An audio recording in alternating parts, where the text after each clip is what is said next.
been trying to do what everybody else doing, just cause everybody doing what they all do.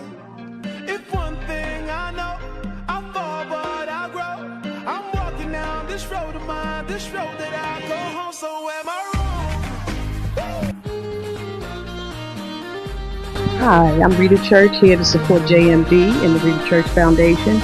We've come out today to support a lot of entrepreneurs who are here showcasing their businesses. Hi, I'm Renee Starling with the Janice McLean Deloach Show. We are here in Baltimore, Maryland at the Red Carpet and Evening Celebration Gala.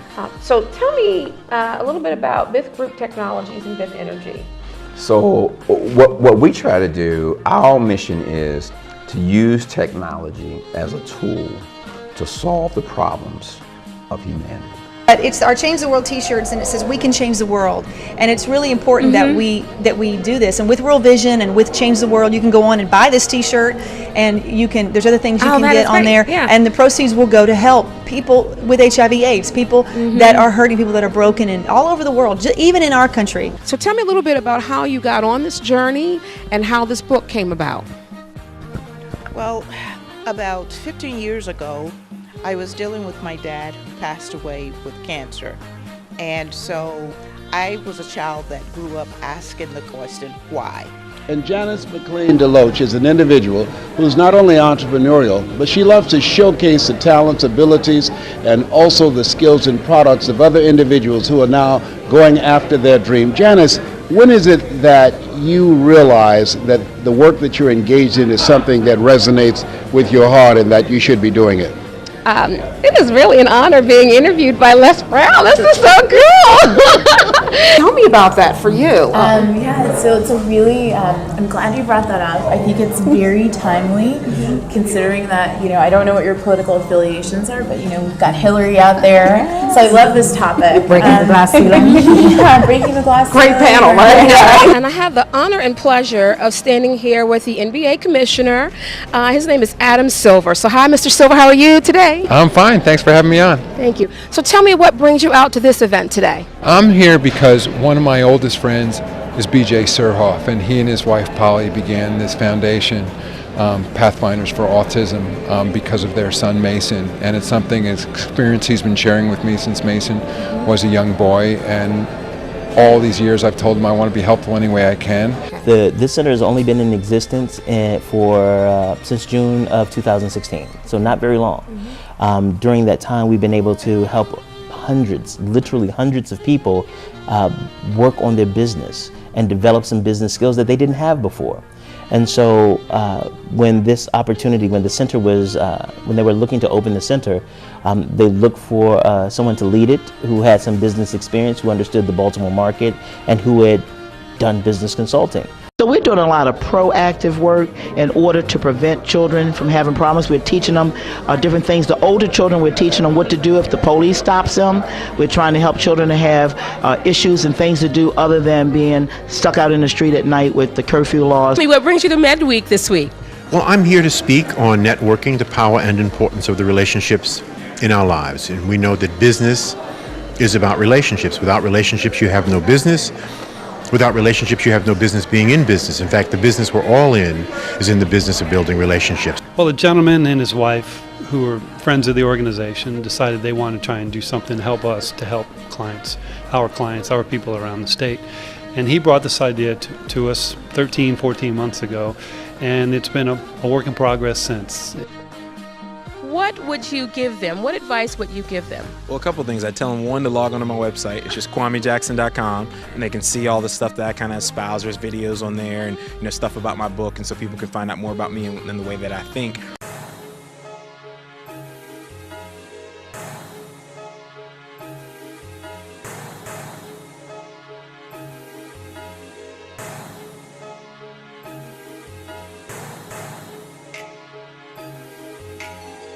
Hi, my name is Michael McLean, and this is KTV, and today I'm here with Allison O'Keefe-Wright from MTV.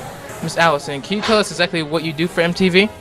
I head up the Consumer Insights Group, so my group is responsible for all of the research that goes into understanding our audience, whether it's pilot testing or usability testing on our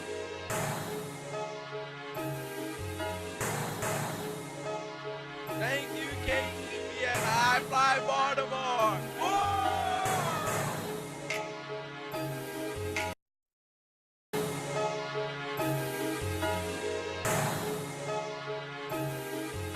I started dancing when I was around age 7, and then after that I taught myself how to play piano off YouTube, and I started singing at around age 9, and after that I auditioned for Kids Bop, and that's basically the age we all auditioned for Kids Bop.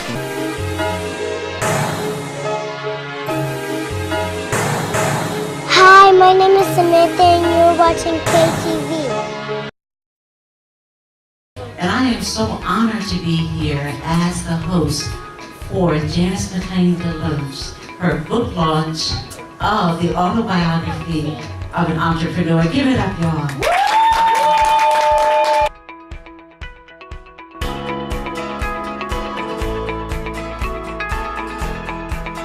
You know, small businesses are the engine for growth in the country, but a lot of them fail because they don't have the tools necessary and the training acquired to sustain their businesses and grow them. And so we've created this program to do just that. Do conferences like MedWeek impact small business growth in the future?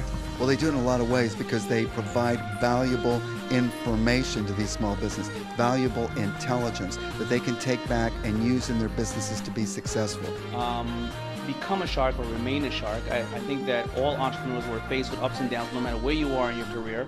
And you know, I try to give people the insight of some of the mistakes I may have made, as well as some goals and some ways to set goals. Sometimes you're not going to know how you're going to figure it out, but you need to at least know the market you want to go after. I wanted to share with people that they have to love their customer. Yep. So tell us how that's matured into a business for you. All of us as MCs, DJs, producers, we're walking businesses. So it's important that once mainstream may latch on to other folks and say that you're not as important or as relevant, or you can't make us as much money as we can make with the next, that you can hold on for yourself and that you can begin businesses for yourself. Credit score, that important score, literally determines actually how much money you have in your pocket, in your bank account on the way. So we're going to show you guys. Not right, but it is. Okay. Absolutely. So we're going to show you guys some things that we think are true that aren't really true on getting that credit score high and keeping it low. Okay. Well, the Christian Professional Network has existed for now 21 years. It is a business and ministry organization. There are many networking organizations within the Christian community that emphasize discipleship and Bible study and prayer, and all those things are great. Well, at the Health Department, we recognize as part of the National Caregivers Program that grandparents who are raising grandchildren are a significant contributor to our society by providing safe services for the children. If they were not taking care of the children, the social support system could not possibly handle all those children. So the Health Department has chosen to support grandparents as parents, and this is our 3rd annual conference. Because I'm a small businessman, that these large behemoths in terms of systems really have a tough time turning the battleship, if you will. So as an entrepreneur, I knew that if something was going to be done, we needed to be proactive rather than reactive, and so we started U.S. Hispanic Youth Entrepreneur Education. I've been a licensed funeral director since 1981. I've worked here at Evans Funeral Chapel for 25 years. Evans Funeral Chapel is celebrating their 150th anniversary this year. We're still family owned and locally owned by Charles F. Evans Jr. And alternatives to prison, and we want to use the balance of the money that would have been used for the jail to fund opportunity in our impoverished, isolated neighborhoods. Got my first job on a African American show called What's Happening. Oh my gosh, really? My Okay. first job on TV. With Rerun and Raja. You know what? I shouldn't even sound that happy because I'm dating myself, right? And actually, the surge in turnout that we saw from young African Americans and young Latinos is what drove the increased turnout. They didn't get the credit from the media or from the candidates, but now that the numbers are coming out, the real facts are coming out, it absolutely is the case that this generation made a difference on Election Day. When I was young, my mom used to always say, if you fail to plan, you plan to fail. Absolutely. And I thought that was just something really cool that she would say, and it sounded good, but as an entrepreneur, there is no bigger truth. You have opportunities that abound all around you, but if you're not prepared to take advantage of them, you may get a contract that sounds wonderful. It may be the one you're looking for, but if you're not prepared, if you're not planned to handle that contract, you could end up doing more damage to your company than not having that contract at all. I ain't trying to do what everybody else doing, just cause everybody doing what they all do. If one thing I know, I fall but I grow. I'm walking down this road of mine, this road that I go home.